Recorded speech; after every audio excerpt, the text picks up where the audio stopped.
La fièvre de Kananga, c'est le roman auquel on va s'intéresser ce lundi matin à 7h20.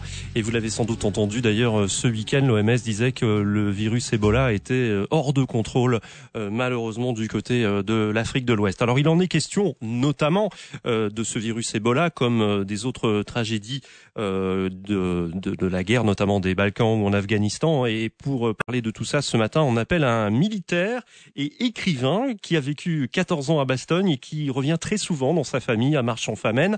Bonjour, commandant Mindio. Oui, bonjour Philippe. Vous êtes situé actuellement en Alsace, parce que vous travaillez sur la base qui s'appelle comment ? Donc c'est l'état-major du corps européen à Strasbourg. Et en plus d'être militaire, eh bien vous avez aussi une deuxième passion, c'est bien évidemment le roman.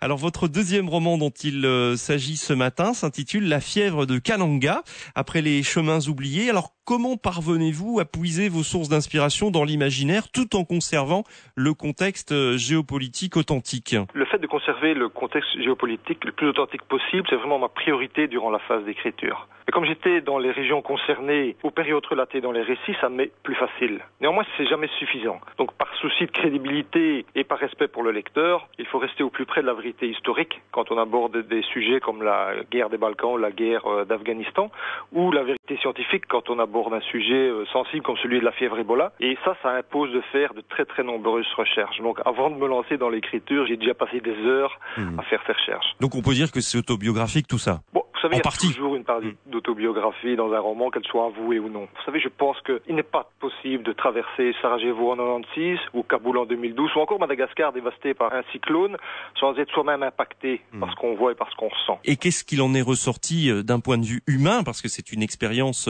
extrêmement riche d'un point de vue personnel ? Ça vous permet d'aller au plus profond de vous-même. Quand vous écrivez après des récits qui ont ça comme source d'inspiration, vous écrivez vraiment avec votre âme. Est-ce que, une fois votre carrière de militaire terminée, est-ce que vous pensez vous lancer à nouveau dans les missions humanitaires en tant que, non plus le commandant Mindio, mais en tant que Bertrand Mindio ? Oui, en effet.